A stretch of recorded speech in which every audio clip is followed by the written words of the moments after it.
1964 was the year Kenya became a republic after a series of major political developments in the country. They started on January 24th, when there was shooting by some rebellious soldiers at the Kenya Rifles Lanet Barracks near Nakuru. Those responsible were arrested and court-martialed. 5 months later, 16 of the mutineers were found guilty and sent to jail for a total of 197 years. The Lanet Mutiny came even as the Shifta War in the northeastern region was assuming worrying proportions. By April, Shifta bandits were operating in the coast region. They had killed 4 people, 1 European and 3 Africans, in a raid in South Lamu. The government sent troops to the region in an effort to end the mutiny and quest for secession that the Somali Shifta were fighting for. But that year, Prime Minister Jomo Kenyatta and his colleagues in the ruling Kenya African National Union KANU had a more pressing goal to achieve. They wanted Kenya to become a republic and end the last vestiges of the country's colonial heritage. In August, Parliament amended the constitution to replace the British Queen with a president as head of state and to create the office of a vice president.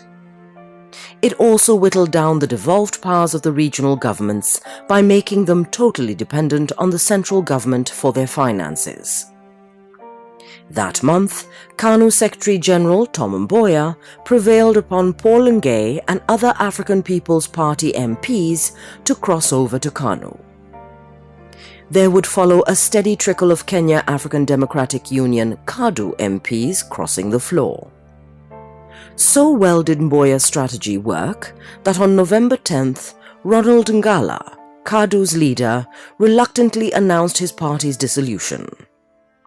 Kenya became a de facto one-party state. In the new government that Kenyatta formed after the constitutional amendments, Oginga Odinga became vice president, and his political arch-rival, Tom Mboya, was appointed Minister for Economic Planning and Development. There were only 2 members of the previous opposition in it: KADU's Daniel Arap Moi, who got the Home Affairs portfolio, and Ngei, who got cooperatives and marketing. Ngala was left out. The rest of the appointments to his cabinet consolidated Kenyatta's hold on power. He had already brought to core ministries a number of trusted Kikuyu leaders. Now, he reorganized his cabinet in a way that gave this group even greater power. He retained James Gishuru at Finance, Julius Kiano at Commerce and Industry, and Charles Njonjo as Attorney General. Kenyatta appointed his brother-in-law, Mbiu Koinange, Minister for Education.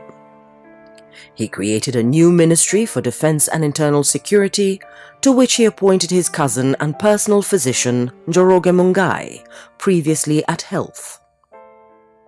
To work under Mungai would be Bernard Hinga, another Kikuyu, who took over from Sir Richard Catling as Commissioner of Police in December 1964.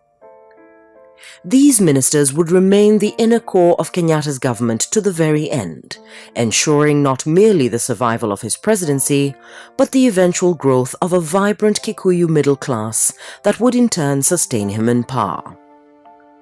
1964 was also the year the new government started buying large European settlers' farms, mostly in the Rift Valley region, with a loan from the British government. The farms would later be distributed to many landless people and former freedom fighters, mainly from the central region. It was also the year the government set up the National Youth Service within the Ministry of Labour, then headed by Eliud Ngala Mwendwa. In May that year, the University College of Nairobi replaced the Royal College Nairobi and became affiliated to the University of London. The college's Simeon Ominde and David Wasao became Kenya's first full university professors. 1964 was also the year Kenya began to make a name for herself in international athletics competitions, when at the Olympic Games held in Tokyo, Wilson Kiprugut won a bronze medal in the 800 meters race.